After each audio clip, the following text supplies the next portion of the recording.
Instead of making the wealthy pay their fair share, some Republicans want Medicare and Social Security to sunset. I'm not saying it's a majority. Let me give you, anybody who doubts it, contact my office. I'll give you a copy. I'll give you a copy of the proposal. That means Congress doesn't vote. Well, I'm glad to see you. And I tell you, I enjoy conversion. That was President Joe Biden calling out Republicans at his State of the Union address for threatening to cut Social Security and Medicare. And yes, that was Marjorie Taylor Greene in her best Cruella de Vil outfit, shouting that Joe Biden was a liar. But that wasn't even the first time Greene made a fool of herself on Tuesday. Watch this. Just notice that white line, everybody.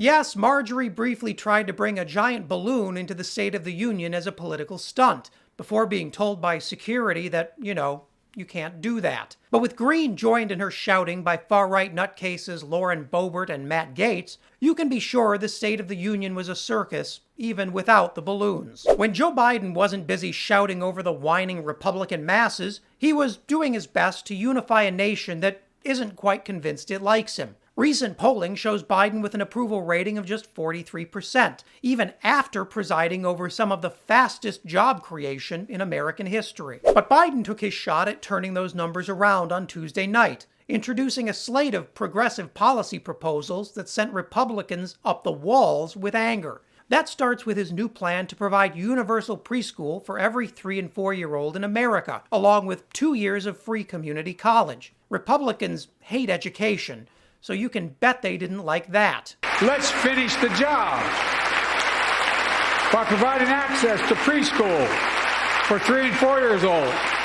Studies show that children who go to preschool are nearly 50% more likely to finish high school and go on to earn a 2- or 4-year degree, no matter their background they came from. Let's give public school teachers a raise.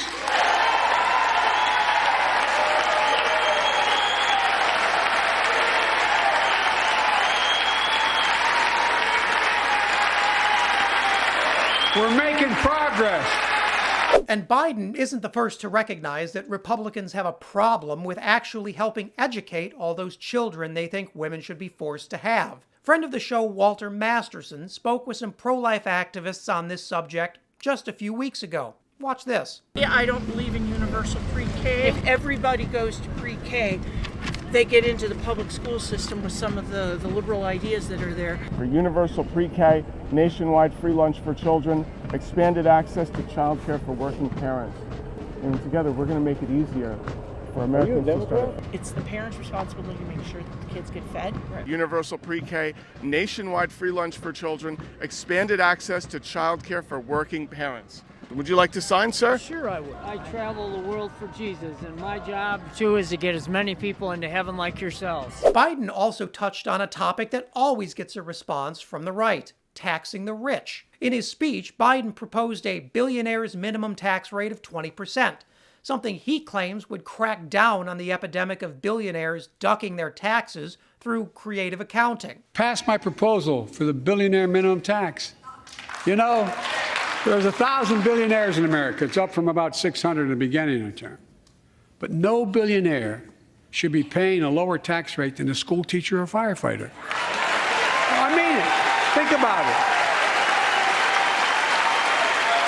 it. But as Republicans have been quick to shout, you just can't tax the ultra-rich, because that would be unfair to them. And no, I'm not kidding. Large adult son Donald Trump Jr. actually tweeted that funding the IRS and making the rich pay actual taxes is unfair. Yikes. And if you thought Donald Trump Jr. was bad, get ready, because Donald Trump Deluxe also showed up to deliver his own State of the Union. And spoiler alert, it's an emotional journey.